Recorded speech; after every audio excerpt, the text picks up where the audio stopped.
भगवान शिव, कार्तिक और गणेश को मां दुर्गा के 9 रूपों के बारे में बच्चों को समझाने वाला है।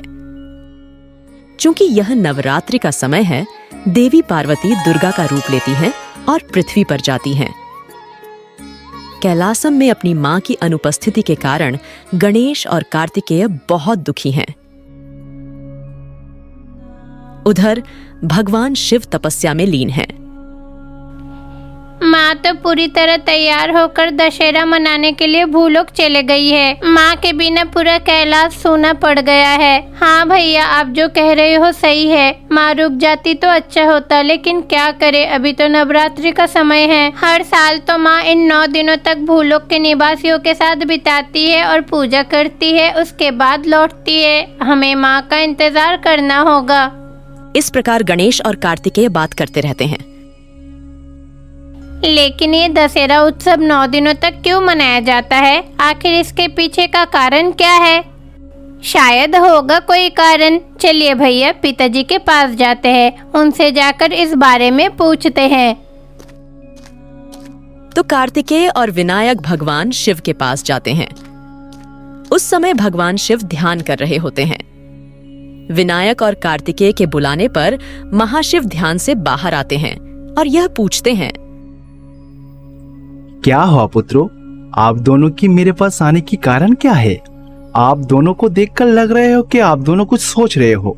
क्या बात है? मामला क्या है? पिताजी, हमारे मन में एक शंका है, क्योंकि माँ तो अभी कैलाश में नहीं है, इसीलिए हमारे संदेह को आप ही को दूर करना होगा। आप दोनों क्या जानना चाहते हो? ये दशहरा उत्सव 9 दिनों तक क्यों मनाया जाता है? इसे एक दिन में क्यों नहीं किया जाता? साथ ही 9 दिनों में 9 रूप की पूजा की जाती है। आखिर किसकी है ये 9 रूप? इस प्रकार गणेश और कार्तिकेय अपने पिता के सामने अपना संदेह व्यक्त करते थे। इसका उत्तर भगवान शिव देते हैं। ये बहुत ही अच्छा सवाल पूछे हो। दशहरा उत्सव के दौरान देवी दुर्गा की पूजा किया जाती है। देवी दुर्गा और कोई नहीं, देवी दुर्गा लक्ष्मी और सरस्वती का सम्मिलित शक्ति है। तीनों शक्ति एकत्रित होकर दुर्गा बनी है। देवी दुर्गा साहस का प्रतीक है। इसका मतलब है कि देवी लक्ष्मी और देवी सरस्वती भी पूजा लेने गई थी। हाँ पुत्रों, देवी दुर्गा, देवी सरस्वती और देवी लक्ष्मी तीनों ने मिलकर एक रूप धारण किया। वही माँ दुर्गा की रूप है। ये वही रूप है जो पूरे भूलोकवासी बड़ी भक्ति से पूजा करती है। और हाँ, देवी दुर्गा की इन रूपों को भी 9 रूपों में बांटा गया है। वो इस तरह क्यों विभाजित है? आप दोनों को तो पता ही होगा कि देवी दुर्गा ने महिषासुर का वध किया था। देवी दुर्गा ने लगभग महिषासुर से 9 दिनों तक युद्ध किया था। देवी दुर्गा ने 9 दिनों तक 9 रूपों में उस महिषासुर से युद्ध किया था। देखा जाए तो महिषासुर बहुत ही शक्तिशाली राक्षस था। इसलिए पूरा धरती में 9 दिनों तक देवी दुर्गा की पूजा किया जाती है। वो 9 रूपे कौन से हैं? उन 9 रूपों के बारे में तुरंत बताइए ना पिताजी। हाँ पुत्रों, मैं आपको निश्चित रूप से बताऊंगा। पहले दिन देवी दुर्गा शैलपुत्री के रूप में युद्ध की थी। शैल का अर्थ है पहाड़ और पुत्री का अर्थ है बेटी। इन दोनों को मिलाकर इसका अर्थ निकल कर आता है पर्वत की पुत्री। शैलपुत्री विषम राशि पर विराजमान है। देवी दुर्गा की एक हाथ में त्रिशूल और एक हाथ में कमल की फूल थी। पुत्रों, इस देवी की पूजा करने से मन की शांति मिलती है। और दूसरा रूप क्या है पिताजी? देवी दुर्गा की दूसरी रूप ब्रह्मचारी रूप है। पर्वत राजा की बेटी पार्वती मुझसे शादी करने के लिए कठोर तपस्या की थी।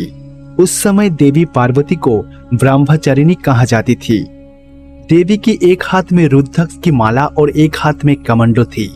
इस रूप में आप दोनों की मां ने कई राक्षसों का वध किया। जो लोग अतिरिक्त इच्छाओं से परेशान हैं, उन्हें इन देवी की पूजा करनी चाहिए पुत्रों। पिताजी, हमें तीसरे रूपों के बारे में भी बताइए ना। तीसरा रूप चंद्रघटा देवी का रूप है। ये देवी अपनी मस्तक पर अर्धचंद्र धारण करती है। चंद्रमा का आकार घंटी के आकार का है, इसलिए उस देवी का नाम चंद्रघंटा देवी रखा गया है। और हाँ पुत्रों, इस देवी को बहुत ही ज्यादा गुस्सा आती है। ये देवी हमेशा एक बाघ पर विराजमान रहती है। इस रूप में देवी कई राक्षसों का वध किया। देखो पुत्रों, जो मनुष्य मानसिक रूप से पीड़ित है वो लोग इस देवी की पूजा करने से मानसिक रोग से छुटकारा पा सकता है। पिताजी, अब मुझे चौथी रूपों के बारे में बताइए। और चौथी देवी का नाम कुष्मांडा देवी है। वो एक विशाल बड़े बाघ पर विराजमान होती है। उसके साथ उसके हाथ में और भी कई तरह का हथियार थी, लेकिन मुख्य रूप में इनके हाथ में एक कलश होता है। वह कलश पूर्णता और सौभाग्य का सूचक है। इसका मतलब है कि जो लोग इस देवी की पूजा करेगी उन सभी लोगों को सौभाग्य प्राप्त होंगे। इन देवी ने भी हजारों राक्षसों का वध किया। पिताजी, पांचवे देवी का क्या नाम है? और पांचवी देवी का नाम स्कंद माता है। स्कंद और कोई नहीं बल्कि आप ही हो कार्तिक। इस रूप में देवी सिंह पर सवार होकर आती है। पुत्र कार्तिक, इसमें आप अपनी माँ के साथ शेर पर बैठोगे। इसका मतलब है देवी दुर्गा आपके साथ जाकर युद्ध किया था। इसलिए पुत्रों, इस देवी का नाम स्कंद माता रखी गई है। ये देवी शक्ति और समृद्धि का प्रतीक है। इस देवी की पूजा करने से दैहिक शक्ति मिलती है। अब अगला रूप क्या है पिताजी? हाँ, इसका अगला रूप देवी कात्यायनी का रूप है। ये देवी भी एक सिंह पर सवार होके आती है। इन देवी के हाथ में एक बड़ा सा तलवार होती है। इस तलवार से कई राक्षसों का वध किया। इस देवी का इसका अगला रूप महाकाली का रूप है। ये रूप इस देवी का सबसे उग्र रूप है। कई राक्षस इस धरती पर बहुत ही उग्र स्वभाव की होती है। इन सभी उग्र राक्षसों को मारने के लिए ये देवी महाकाली का रूप लेती है और इन रूप लेकर सभी क्रूर राक्षसों की वध करती थी। उसके साथ ये देवी चंडी देवी है। ये अपने गले में चंडाल का माला पहनती है। जो लोग हमेशा डरता है उसे काली माता का उपासना करना चाहिए। इससे उस व्यक्ति का साहस मिलेगा और कठिन समय पर विजय प्राप्त होगा। उसके बाद वाले रूप क्या है वो भी बताइए। अगला रूप महागौरी का रूप है। उस देवी में भगवान शिव का स्वरूप है। उसमें शिव का शक्ति है। उनकी हाथ में भी मेरी तरह त्रिशूल और डमरू होती है। इस देवी का वाहन विषम है। वो देवी बहुत ही गौरी थी। उसके साथ वह कैलाशिनी की मालकिन भी थी। जो इस महागौरी की पूजा करती है वो जब तक जीवित है उसका जिंदगी सूरजमुखी फूल की तरह बेहतर होती है। और देवी का अंतिम रूप सिद्धिदात्री देवी है। ये देवी कमल का फूल में विराजमान होती है। इनके हाथ में भी बहुत सारे हथियार होती है। इन देवी की आराधना से कई प्रकार की सिद्धि प्राप्त होती है। इस तरह देवी ने हर रोज हर एक रूप में युद्ध की थी। अंतिम दिनों में सभी रूप को एकत्रित करके देवी दुर्गा में बदल गई। और वो दिन बहुत ही शक्ति पाकर वो महिषासुर को वध किया था अपने त्रिशूल से। जैसे ही देवी दुर्गा ने महिषासुर का वध किया, सारे देवताओं के साथ साथ भूलोकवासी भी बहुत प्रसन्न हुए। इस प्रकार भगवान शिव ने बच्चों को पूरी कहानी अच्छे से समझाया। कहा जाता है कि महिषासुर के वध के पीछे एक कहानी है। माँ ने नवदुर्गा का रूप धारण किया और राक्षसों को वध किया और भूलोकवासी को आनंदित किया। इस प्रकार गणेश और कार्तिक के दिल को छू जाता है और वह कहानी अपने दिमाग में हमेशा के लिए डाल लेता है। रंगैया गरीबी में जी रहे थे। वह प्रतिदिन तरह तरह की खाद्य सामग्री बनाता और ठेले पर रखकर बाजार जाता। वह अपना बनाया खाना बेचकर खूब पैसे कमाता था।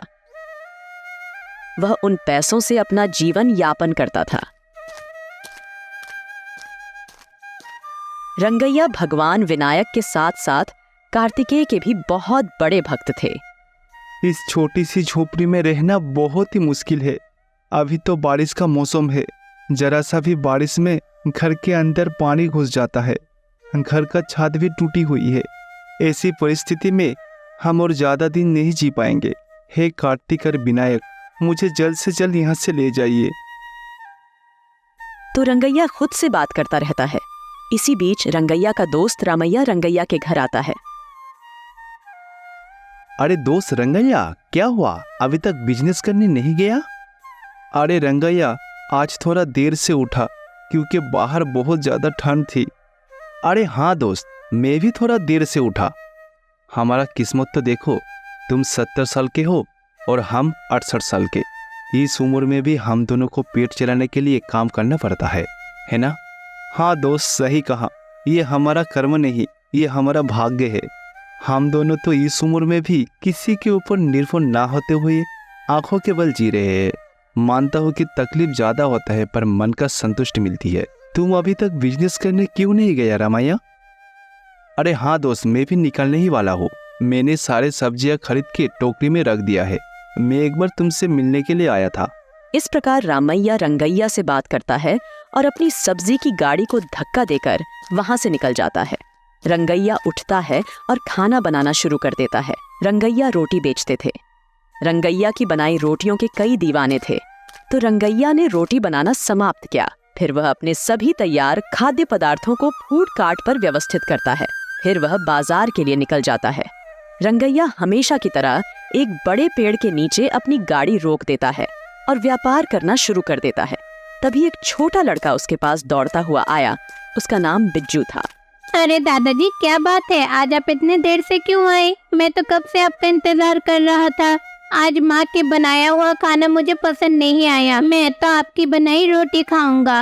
अरे हाँ बाबू, ये लो, ये रोटियां लो और इसे खा लो।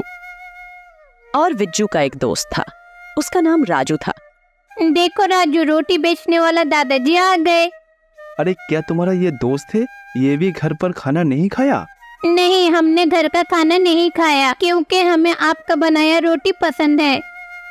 जैसे ही बिज्जू चिल्लाता है, उसका दोस्त राजू भी रंगैया की दुकान पर आ जाता है।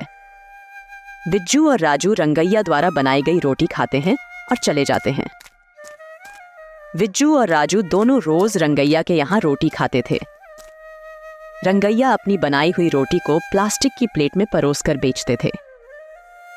इस प्रकार रंगैया उस दिन आने वाले सभी लोगों को रोटी बेचता है। इसी तरह दिन बीत जाता है। रंगैया के अलावा बाजार में विभिन्न व्यवसाय करने वाले लोग भी थे। मंगम्मा उनमें से एक है। मंगम्मा मिठाई बेचती थी। अब तो लोगों ने मेरे पास आना और सामान खरीदना बंद कर दिया है। सभी लोग तो उस रंगैया के पास ही जाते हैं। हालांकि मुझे समझ में नहीं आ रहा, रंगैया जो रोटी बेच रहा है उसमें असल में क्या है। रंगैया को कहीं और जाके व्यापार करना चाहिए। मंगम्मा रंगैया के बिजनेस के बारे में इसी तरह सोचती थी। अगले दिन रंगैया से पहले मंगम्मा एक टोकरी में तैयार की गई मीठी गाड़नों के साथ उस पेड़ के नीचे व्यापार करने आती है। बिज्जू और राजू एक साथ मंगम्मा के पास जाते हैं। वाह, इस मीठी गरारे की खुशबू तो बहुत ही अच्छी है। हमें 2 दीजिए तो हम और मेरे दोस्त खाएंगे। हाँ ठीक है, मैं दूंगी। पहले मुझे 10 रुपए दो। 10 रुपए? हमारे पास तो सिर्फ 5 रुपए है। अभी हमें 2 गरारे दे दीजिए, कल हम आपको 5 रुपए लौटा देंगे। अरे मुझे देख के तुम्हें क्या लगा?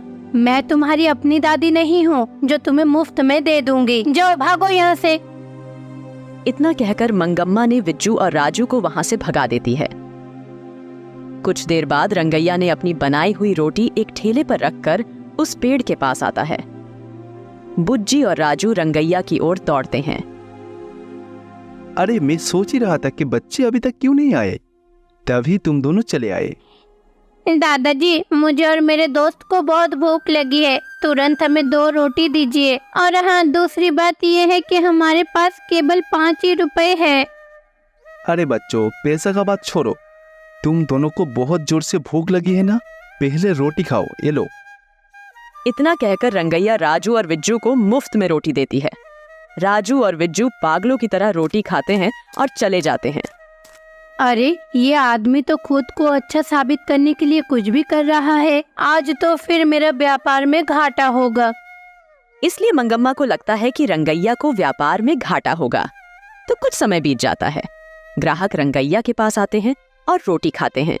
इस बीच मंगम्मा रंगैया ठेला गाड़ी के पास जाती है और यह कहती है, अरे आप सब पढ़े लिखे लोग हैं। आप लोग बिना सोचे समझे इन प्लास्टिक बर्तनों पे बिकने वाली रोटी कैसे खा सकते हो? इसे खाने से तो आप लोग बीमार हो जाएंगे, लेकिन तुम लोगों का क्या होगा बताओ? रंगैया, सिर्फ पैसे कमाने के बारे में सोचना ही काफी नहीं है। गांव वालों का स्वास्थ्य का भी ध्यान रखे। जब मंगम्मा ने ऐसा कहा तो वहां मौजूद ग्राहक बिना रोटी खाए ही चले गए। क्या आपने देखा रंगैया, मैंने कुछ ही सेकंड में कैसे आपका ग्राहकों को दूर कर दिया। अब तो आपके पास कोई भी रोटी खरीदने नहीं आएगा। अब तो सभी लोग मेरे पास आएंगे मेरी बनाई मीठी गरारे खाने के लिए। थोड़ी देर बाद गांव के सभी लोग मंगम्मा की दुकान पर आते हैं और मंगम्मा की मिठाई खाती है। दुर्भाग्य से रंगैया को बहुत दुख होता है। रंगैया दुखी है और दुखी होकर वह वहां से घर चला जाता है। रंगैया का दोस्त रमैया रंगैया को देखता है। अरे दोस्त रंगैया, तुम उदास क्यों हो? आज तुमने जो खाना बनाया वो तो पूरा खत्म भी नहीं हुआ। अरे दोस्त, गांव के किसी भी लोग मेरे प्लास्टिक पेपर में खाना नहीं पसंद कर रहा है। वो लोग केले के पत्ते में रोटी खाना चाहते हैं। मैं सोच रहा था कि इतने सारे केले के पत्ते मैं कहाँ से खरीदूं। अरे दोस्त, चिंता मत करो, मैं जिस बगीचे से सब्जियां खरीदता हूँ उसी बगीचे की बगल में ही एक केले के पेड़ के बगीचे है। अगर हम सुबह सुबह जाएंगे तो हमें बहुत ज्यादा केले के पत्ते मिल सकते हैं और इसके लिए मालिक को कुछ पैसे देने से ही काम चल जाएगा। तो अगली सुबह रंगैया और रामैया दोनों एक साथ बगीचे में जाते हैं। देखो दोस्त, मैं तो रोज रोज इतने दूर नहीं आ सकते, इसलिए एक सप्ताह के लिए केले के पत्ते खरीद लेंगे। इसलिए रंगैया ने अपने पास मौजूद सारा पैसा खर्च कर दिया। उसने सारे पैसे से केले के पत्ते खरीदे और केले के पत्ते को सिर पर रखकर घर चला गया। जैसे ही वह घर लौटता है, बाहर बारिश होने लगती है। हल्की बारिश से शुरू हुई बारिश बहुत तेज बारिश में बदल गई। अरे, इतनी जोर से बारिश हो रही है, इस बारिश में तो बिजनेस करना बहुत ही मुश्किल है। इतनी तेज बारिश तो कभी नहीं हुआ, मुझे अब घर पर ही रहना होगा। यह कहते हुए रंगैया उस दिन अपना व्यवसाय छोड़ देता है और घर पर आराम करता है। अगले दिन भी बारिश जारी रहेगी, जिससे लगातार 4 दिनों तक बारिश होती रहे। कारोबार न होने के कारण रंगैया के पास एक भी रुपया नहीं है। एक दिन रमैया रंगैया के घर आता है। दोस्त, ज्यादा बारिश होने के कारण मेरा मिट्टी का घर गिर गई, इसलिए मैं तेरे घर में आश्रय लेने आया हूँ। दोस्त, मुझे आश्रय दे। अरे हाँ दोस्त, तू यहाँ रह सकता है, कोई दिक्कत नहीं है। जब तक तेरा दूसरी घर ना बन जाए तू यहाँ रह सकते हैं। रंगैया और रमैया एक ही घर में रहते हैं। रंगैया का घर भी पूरी तरह से ढहने की स्थिति में होगा। मैं रंगा के घर के अंदर तब आता था जब भारी बारिश हो रही होती थी। दुर्भाग्य से 2 बूढ़े लोग झोपड़ी में नहीं रह पाएंगे। इस बीच विज्जू और राजू रंगैया का घर ढूंढने आते हैं। अरे दादाजी, क्या बात है, आप बाजार में रोटी बेचने क्यों नहीं आ रहे हो? इसीलिए आपको ढूंढते हुए यहाँ आ गए। अरे बच्चों, इतने बारिश में रोटियां कैसे बिकेगी? पूरे घर के अंदर पानी घुस गया है। इस परिस्थिति में हम रोटियां कैसे बनाऊं? कुछ जुगाड़ करके रोटियां बना भी लूं तो बारिश गिरने के कारण सारे रोटियां खराब हो जाएगी बेटा। इसी बीच घर की छत पूरी तरह उड़ जाती है और बारिश का सारा पानी एक साथ अंदर आ जाता है। रंगैया, रमैया, विज्जू और राजू सभी घर से बाहर आते हैं। रंगैया दुखी है क्योंकि वह नहीं जानता कि क्या करना है। इस बीच विज्जू और राजू एक साथ गणेश और कार्तिकेय दोनों बन जाते हैं। रंगैया और रमैया उन्हें देखकर आश्चर्यचकित हो जाते हैं। देखो दादाजी, मैं आपको इस तरह से कष्ट में नहीं देख सकता। चलो भाई कार्तिक, दादाजी के लिए घर बनाते हैं। गणेश और कार्तिकेय ढेर में पड़े केले का पत्ता के पास जाते हैं। कार्तिक और गणेश ने उस केले के पत्ते से एक मजबूत घर की छत बनाई। मुझे पहले दिन से ही तुम दोनों को देखकर लगता था कि तुम कोई गरीब घर के लड़के हो और हमारा दुकान में रोज आके रोटी खाते थे, पर मुझे नहीं पता था कि आप दोनों इतने दिनों से मेरे पास ही थे और मैं आप दोनों को पहचान नहीं पाया। मुझे क्षमा कर दीजिए। मैंने जो आप दोनों को रोटियां दी, इसके बदले तुम इतने एहसान किया, मेरे घर बना दिया। आप लोगों को बहुत बहुत धन्यवाद। इस प्रकार रंगैया और रामैया भगवान गणेश और कार्तिकेय के चरणों में गिर गए और उन दोनों को धन्यवाद दिया। गणेश और कार्तिकेय केले के पत्ते से एक घर बनाते हैं और उसे भक्त को दे देते हैं और वहां से कैलाश चले जाते हैं। उस दिन से रंगैया और रमैया केले के पत्ते के घर में एक साथ रहने लगे। घर इतना मजबूत था कि कितनी भी बारिश हो केले के पत्ते के घर को कुछ नहीं होता था।